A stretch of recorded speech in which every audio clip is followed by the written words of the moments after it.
ஹமாஸையும் பலஸ்தீனிய மக்களையும் மிரட்டிய டொனால்ட் ட்ரம்பும் காசாவிலே அதிகரித்துள்ள பதற்ற நிலைமையும். டொனால்ட் ட்ரம்பின் மிரட்டல்களுக்கு ஹமாஸ் தரப்பினர் எவ்வாறு பதில் வழங்கியுள்ளார்கள்? நெட்டன்யாஹுவுக்கும் ஷின் பெட் உளவு பிரிவினுடைய தலைவருக்கும் இடையிலே நடைபெற்று வரும் உச்ச மோதல்கள். உளவு தகவல்களை பரிமாற்றம் செய்வதற்காக பலஸ்தீனிய போராளிகள் கையாண்டிருக்கக்கூடிய செயல்முறை. அரபு உச்சி மாநாட்டின் திட்டத்தினை செயற்படுத்த முடியுமா? இந்த திட்டத்தினை நடைமுறைப்படுத்த முடியுமா?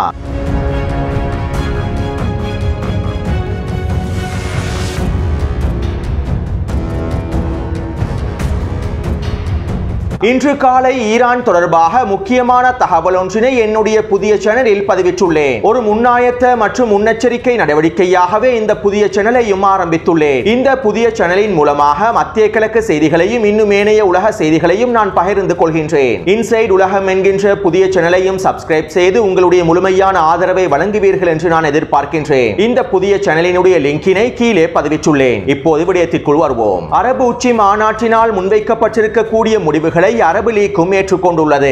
ஐரோப்பிய ஒன்றிய பிரதிநிதிகளும் அரபு உச்சி மாநாட்டினுடைய முடிவுகளை வரவேற்றுள்ளார்கள். நேற்றைய காணொளியில் அரபு உச்சி மாநாட்டின் முடிவுகள் தொடர்பாகவும் இந்த முடிவுகளுக்கு ஹமாஸ் தரப்பினர் எவ்வாறான பதில்களை வழங்கியுள்ளார்கள் என்பது தொடர்பாகவும் இந்த முடிவுகளை ஹமாஸ் தரப்பினர் எவ்வாறு பயன்படுத்துவார்கள் என்பது தொடர்பாகவும் நான் தெளிவாக குறிப்பிட்டிருந்தேன். அதே நேரம் பலஸ்தீனிய எதிர்ப்பு குழுக்களுடைய அனைத்து கோரிக்கைகளையும் நிறைவேற்றும் வகையில் தான் இந்த அரபு உச்சி மாநாட்டின் திட்டங்கள் வடிவமைக்கப்பட்டுள்ளது என்பதனை எங்களால் ஒரு பொழுதும் ஏற்றுக்கொள்ளவே முடியாது. இந்த திட்டத்திலே குறிப்பிடப்பட்டிருக்கக்கூடிய காசாவின் புனர் நிர்மாணம், காசாவை மீள கட்டமைத்தல், பலஸ்தீனிய மக்களுக்கான மனிதாபிமான உதவிகளை வழங்குதல் என்கின்ற பகுதிகளை மாத்திரமே ஹமாஸ் தரப்பினர் பாராட்டியுள்ளார்கள். காசாவை முழுமையாக மீள கட்டமைப்பதற்கான திட்டத்திற்கு மாத்திரமே ஹமாஸ் தரப்பினர் அவர்களுடைய ஆதரவையும் வழங்கியுள்ளார்கள். காசாவிலிருந்து பலஸ்தீனிய எதிர்ப்பை முழுமையாக அகற்றுவதற்கோ, எதிர்ப்பினுடைய ஆயுதங்களை முழுமையாக களைவதற்கோ அல்லது எதிர்ப்பை முழுமையாக நிராயுதபாணி ஆக்குவதற்கோ ஹமாஸ் தரப்பினரும் ஏனைய எதிர்ப்பு குழுக்களும் எந்தவிதமான ஆதரவையும் தெரிவிக்கவில்லை. அத்தோடு அரபு நாடுகளுக்கு பலஸ்தீனிய மக்கள் மீதோ பலஸ்தீனிய எதிர்ப்பின் மீதோ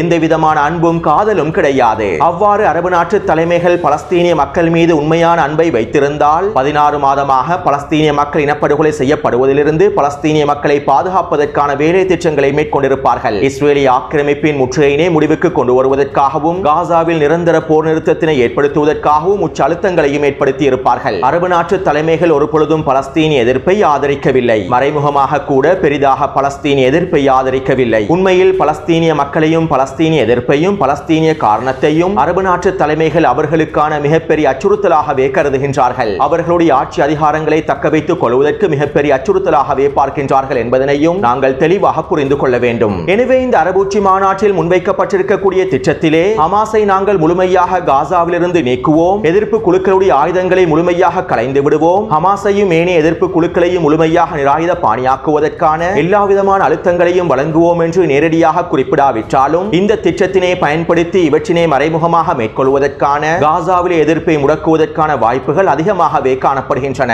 ஹமாஸும் ஏனைய எதிர்ப்பு குழுக்களும் உடனடியாக ஆயுதங்களை கீழே வைக்க வேண்டும், காசாவின் நிர்வாகத்திலிருந்து முழுமையாக வெளியேறிவிட வேண்டும், எதிர்ப்பு குழுக்கள் நிராயுத பாணியாக்கப்பட வேண்டும் என குறித்த திட்டத்திலே நேரடியாக குறிப்பிடப்பட்டிருந்தால் ஹமாஸ் தரப்பினர் அவற்றுக்கு நேரடியானவே எதிர்ப்பை வெளிப்படுத்தி இருப்பார்கள். எனவே ஹமாஸை நேரடியாக எதிர்க்காமல் ஹமாஸை சமாதானப்படுத்தும் வகையில் தான் அரபு நாடுகள் இந்த திட்டத்தினை முன்வைத்துள்ளார்கள். மேலும் இந்த திட்டத்தின் உண்மை தன்மையினை அறிந்து கொண்டிருக்கக்கூடிய ஹமாஸ் தரப்பினரும் அரபு நாட்டு தலைமைகளை நேரடியாக எதிர்க்காமல் அவர்களை சமாதானப்படுத்தக்கூடிய வகையில் தான் இந்த திட்டத்திற்கான ஆதரவையும் வெளிப்படுத்தியுள்ளார்கள். பலஸ்தீனிய மக்களை வெளியேற்றாமல் காசாவை முழுமையாக மீள கட்டமைப்பதற்கும் காசா தொடர்பான டொனால்ட் ட்ரம்பின் திட்டத்திற்கு ஒரு முறையான அழுத்தத்தினை வழங்க வேண்டும் என்பதற்காகவுமே ஹமாஸ் தரப்பினர் இதனை பயன்படுத்திக் கொண்டுள்ளார்கள். அதே போன்று அரபு நாடுகளுடைய இந்த திட்டத்திற்கு பின்னால் இருக்கக்கூடிய சதி திட்டங்களை முறியடிப்பதற்கும் ஹமாஸ் தரப்பினர் திரைமறைவில் பல்வேறுபட்ட வேலை திட்டங்களையும் முன்னெடுப்பார்கள். அடுத்து இங்கிருக்கக்கூடிய மிக முக்கியமான கேள்வி என்னவென்றால், இந்த திட்டத்தினை வெற்றிகரமாக செய்து முடிக்க முடியுமா, இந்த திட்டத்தினை நடைமுறைப்படுத்த முடியுமா என்பதே. பலஸ்தீனிய மக்கள் தொடர்பாகவும் பலஸ்தீனிய விவகாரம் தொடர்பாகவும் கடந்த காலங்களில் அரபு நாட்டு தலைமைகள் பல முடிவுகளை எடுத்துள்ளார்கள். இருப்பினும் அரபு நாட்டு தலைமைகளினால் கடந்த காலங்களில் எடுக்கப்பட்டிருக்கக்கூடிய இந்த திட்டங்களும் முடிவுகளும் சர்வதேச சமூகத்தினை ஏமாற்றுவதற்காக பயன்படுத்தக்கூடிய ஒரு நகர்வாகவே பார்க்கப்பட்டது. மேலும் இவ்வாறு அரபு நாட்டு தலைவர்களினால் எடுக்கப்பட்டிருக்கக்கூடிய அதிகளவான திட்டங்கள் இன்று வரை முழுமையாக நடைமுறைப்படுத்தப்படவில்லை. அத்தோடு டொனால்ட் ட்ரம்ப் இந்த திட்டத்தினை ஏற்றுக்கொள்வாரா அல்லது டொனால்ட் ட்ரம்பை ஏற்றுக்கொள்ள வைப்பதற்கான அழுத்தத்தினை அரபு நாடுகளினால் வழங்க முடியுமா என்பதும் மிகப்பெரிய கேள்விக்குறியே.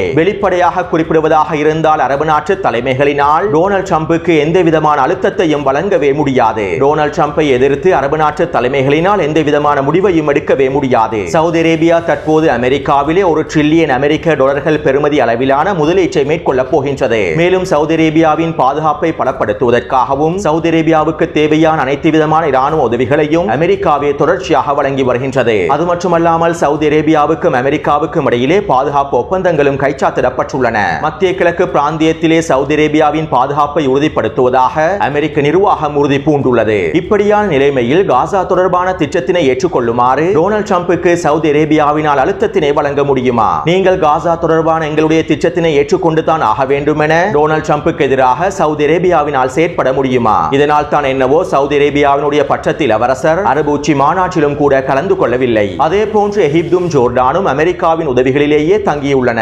எனவே எப்போதும் ஒரு அடிமையினால் அவருடைய முதலாளிக்கு எதிராக செயற்படவே முடியாது. முதலாளியை எதிர்த்து எந்த ஒரு அடிமையினாலும் செயற்பட முடியாது. அவ்வாறு ஒரு அடிமை முதலாளியை எதிர்த்து செயற்படுவதற்கு ஆரம்பிப்பாராக இருந்தால் நிச்சயமாக அந்த முதலாளி அடிமைக்கு எதிராக போர் தொடுப்பார். எனவே அடிமையாக இருந்து கொண்டு முதலாளியிடம் பேரம் பேச முடியாது என்கின்ற உலக அரசியலையும் நாங்கள் தெளிவாக புரிந்து கொள்ள வேண்டும். தற்போதைய அரபு நாட்டு தலைமைகள் இந்த திட்டத்திற்கு டொனால்ட் ட்ரம்ப் சம்மதிக்காவிட்டால் அவருக்கு எதிரான அழுத்தங்களை வழங்க மாட்டார்கள். டொனால்ட் ட்ரம்புக்கு எதிராக போர் தொடுக்கவும் மாட்டார்கள். அதே போன்று இஸ்ரேலிய ஆக்கிரமிப்புக்கு எதிராகவும் போர் தொடுக்கவும் மாட்டார்கள். ஏனென்றால் தங்களுடைய ஆட்சி அதிகாரங்களை தக்க வைத்துக் கொள்ள வேண்டும் என்பதனையே அரபு நாட்டு தலைமைகளுடைய முதன்மை நோக்கமாகும். ஒருவேளை டொனால்ட் ட்ரம்ப் இந்த திட்டத்தினை ஏற்றுக்கொள்வாராக இருந்தால் நிச்சயமாக இந்த திட்டத்தினுடைய அனைத்து நிபந்தனைகளையும் முழுமையாக மாற்றி அமைப்பார். அமெரிக்காவுக்கும் இஸ்ரேலிய ஆக்கிரமிப்புக்கும் தேவையான விதத்தில் அரபு உச்சி மாநாட்டினுடைய திட்டத்தினை இவர் மாற்றி அமைத்து விடுவார். எனவே டொனால்ட் ட்ரம்பும் இஸ்ரேலிய ஆக்கிரமிப்பும் அரபு உச்சி மாநாட்டினுடைய இந்த திட்டத்தினை ஏற்றுக்கொள்ளாதவரை அரபு உச்சி மாநாட்டினுடைய இந்த திட்டமானது வெறும் பூஜ்ஜியம் மாத்திரமே.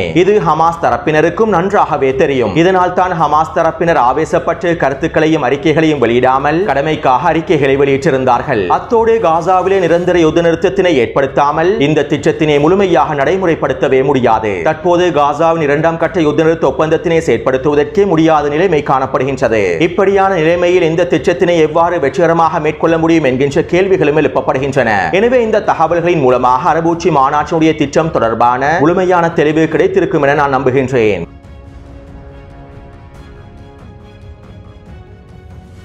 அக்டோபர் 7ஆம் தேதி தாக்குதல் தொடர்பான விசாரணை அறிக்கைகள் தொடர்ச்சியாக முன்வைக்கப்பட்டு வருகின்றன. இதனால் தற்போது நெட்டன்யாகுவுக்கும் இஸ்ரேலிய ஆக்கிரமிப்பின் ஷின் பெட் உளவு பிரிவினுடைய தலைவருக்கும் இடையில் உச்சக்கட்ட பதற்ற நிலைமையானது ஏற்பட்டுள்ளது. அக்டோபர் 7ஆம் தேதி தாக்குதலுக்கு 5 மாதங்களுக்கு முன்பே நான் காசாவில் யுத்தத்தினை ஆரம்பிக்க வேண்டும் என நெட்டன்யாகுவிடம் தெரிவித்திருந்தேன். காசாவிலே நாங்கள் இராணுவ நடவடிக்கைகளை ஆரம்பித்து தரைவழி தாக்குதல்களை ஆரம்பிக்க வேண்டும் என நெட்டன்யாகுவிடம் எல்லா விதமான அறிக்கைகளையும் முன்வைத்திருந்தேன். ஆனால் காசாவிலே ஹமாஸ் சிதைவடைந்து விட்டது பலவீனமடைந்து விட்டதாகவும் நெட்டன்யாகு நம்பினார். இதனால் தான் அக்டோபர் 7ஆம் தேதி தாக்குதல் நடைபெற்றது என ஷின் பெட் உளவு பிரிவினுடைய தலைவர் நெட்டன்யாகு மீது குற்றச்சாட்டுகளை முன்வைத்துள்ளார். இதைத் தொடர்ந்து கோபமடைந்த நெட்டன்யாகு ஷின் பெட் உளவு பிரிவினுடைய தலைவருக்கு எதிரான கருத்துக்களை வெளியிட்டிருந்தார். மேலும் இனி வரக்கூடிய நாட்களில் ஷின் பெட் உளவு பிரிவினுடைய தலைவரை பதவியிலிருந்து நீக்கப் போவதாகவும் நெட்டன்யாகு தெரிவித்திருப்பதாக இஸ்ரேலிய ஆக்கிரமிப்பு ஊடகங்கள் தெரிவிக்கின்றன.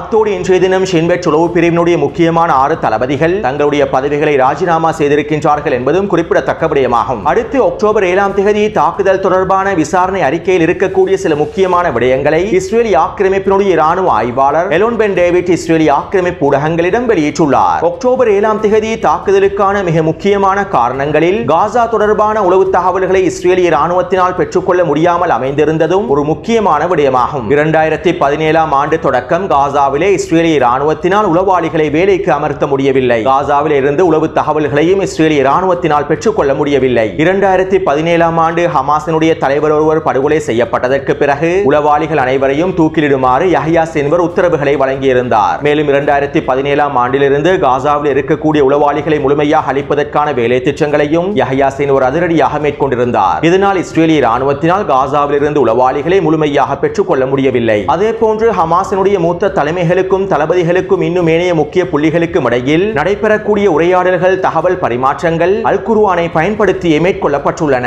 ஹமாஸ் தங்களுடைய தலைமைகளுக்கிடையிலும் தளபதிகளுக்கிடையிலும் தகவல்களை பரிமாற்றம் செய்வதற்காக அல் குர்ஆன் வசனங்களையே பயன்படுத்தியுள்ளது. அல் குர்ஆன் வசனங்களின் அர்த்தங்களை சரியாக புரிந்து கொள்ளாத எவராலும் ஹமாஸினுடைய இந்த உளவு தகவல்களை அறிந்து கொள்ளவும் முடியாது. மேலும் காசாவிலே யுத்தம் ஆரம்பிக்கப்பட்ட சந்தர்ப்பத்திலும் பலஸ்தீனிய போராளிகள் உளவு தகவல்களை பரிமாற்றிக் கொள்வதற்காக அல் குர்ஆன் வசனங்களையே பயன்படுத்தியுள்ளார்கள். இஸ்ரேலிய ராணுவத்தினால் மேற்கொள்ளப்பட்டிருக்கக்கூடிய விசாரணை அறிக்கையில் இவை தெளிவாக குறிப்பிடப்பட்டுள்ளன. எனவே ஹமாஸ் தரப்பினர் தகவல் பரிமாற்றத்திற்காக அல் குர்ஆனை பயன்படுத்துவதனால் இஸ்ரேலிய ராணுவத்திற்கு காசா தொடர்பான எந்த விதமான தகவல்களையும் பெற்றுக்கொள்ள முடியவில்லை. மேலும் இது அக்டோபர் 7ஆம் தேதி தாக்குதலுக்கு மிக முக்கிய காரணியாக அமைந்துள்ளது என இஸ்ரேலிய ஆக்கிரமிப்புடைய ராணுவ ஆய்வாளர் அலன் பென்ஜேவிட் தெரிவித்துள்ளார்.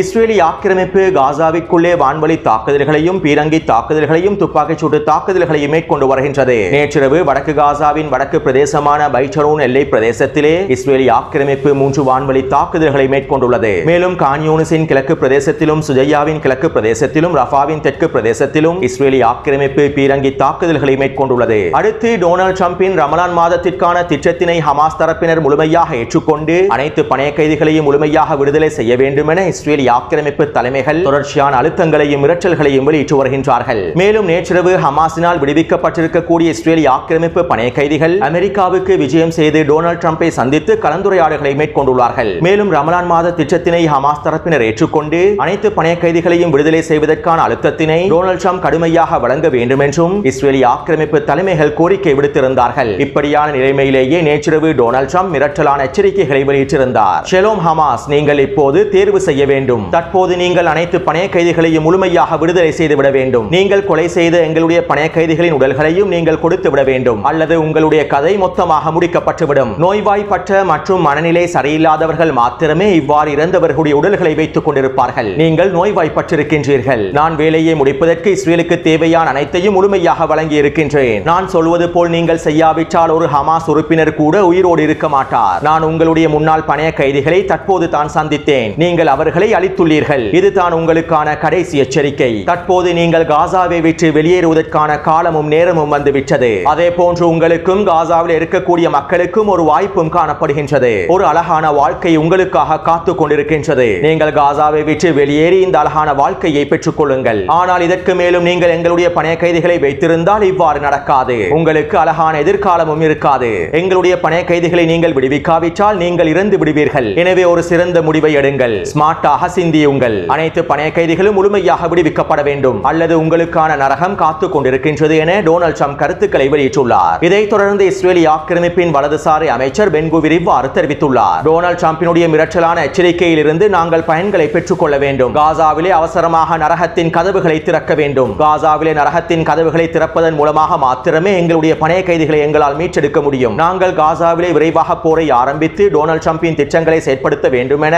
இஸ்ரேலிய ஆக்கிரமிப்பின் வலதுசாரி அமைச்சர் பென் குவிர் தெரிவித்துள்ளார். இதைத் தொடர்ந்து ஹமாஸினுடைய தலைவர்களில் ஒருவர் அல் ஜசீரா ஊடகத்திடம் இவ்வாறு தெரிவித்திருந்தார். டொனால்ட் ட்ரம்பினுடைய எச்சரிக்கைகளும் மிரட்டல்களும் எங்களுடைய மக்களுக்கு எதிரான முற்றுகையையும் பட்டினி போரையுமே அதிகரிக்கின்றது. டொனால்ட் ட்ரம்பினுடைய கருத்துக்கள் நெட்டன்யாகுவுக்கு முழுமையான ஆதரவை வழங்குகின்றது. இதன் மூலமாக நெட்டன்யாகு ஒப்பந்தத்தினை முழுமையாக மீறி காசாவிலே மீண்டும் போரை ஆரம்பிப்பதற்கு திட்டமிடுகின்றார். டொனால்ட் ட்ரம்பின் இந்த மிரட்டல்கள் பலஸ்தீனிய மக்களுடைய பட்டினியையே அதிகரிக்கின்றது. பலஸ்தீனிய மக்களுடைய இனப்படுகொலைகளையே அதிகரிக்கின்றது. அத்தோடு எஞ்சிருக்கக்கூடிய இஸ்ரேலிய ஆக்கிரமிப்பு கைதிகளை பெற்றுக்கொள்ள வேண்டுமாக இருந்தால் அவர்கள் முறையாக ஒப்பந்தத்தினை கடைபிடிக்க வேண்டும். இரண்டாம் கட்ட யுத்த நிறுத்தத்தினை ஏற்படுத்துவதன் மூலமாகவும் ஒப்பந்தத்தினை முழுமையாக முடிப்பதன் மூலமாகவுமே எஞ்சிருக்கக்கூடிய கைதிகளை பெற்றுக்கொள்ள முடியும் என அவர் அல் ஜசீரா ஊடகத்திடம் தெரிவித்துள்ளார். அதே போன்று நாங்கள் ஒரு பொழுதும் ரியல் எஸ்டேட் வியாபாரியினுடைய மிரட்டல்களுக்கு பயப்பட போவதில்லை என்றும் இந்த மிரட்டல்களுக்கு அடிபணிய போவதில்லை என்றும் பலஸ்தீனிய தலைமைகள் தெரிவித்திருப்பதாகவும் பலஸ்தீனிய ஊடகங்கள் செய்திகளை வெளியிட்டுள்ளன. எனவே இரண்டாம் கட்ட யுத்த நிறுத்த ஒப்பந்தத்தினை நடைமுறைப்படுத்துவதற்கு டொனால்ட் ட்ரம்ப் விரும்பவில்லை என்பதனை அவருடைய இந்த மிரட்டல்களில் இருந்து எங்களுக்கு தெளிவாக புரிந்து கொள்ளலாம். அது மட்டுமல்லாமல் காசா தொடர்பாக அரபு உச்சி மாநாடு முன்வைத்திருக்கக்கூடிய திட்டங்களையும் டொனால்ட் ட்ரம்ப் ஏற்றுக்கொள்ளவில்லை என்பதனையும் இந்த மிரட்டலான எச்சரிக்கையில் இருந்து தெளிவாக புரிந்து கொள்ளலாம். எனவே இந்த காணொளி தொடர்பான கருத்துக்களை பதிவிடுங்கள். தொடர்ந்து என்னுடன் இணைந்திருங்கள். நன்றி, வணக்கம்.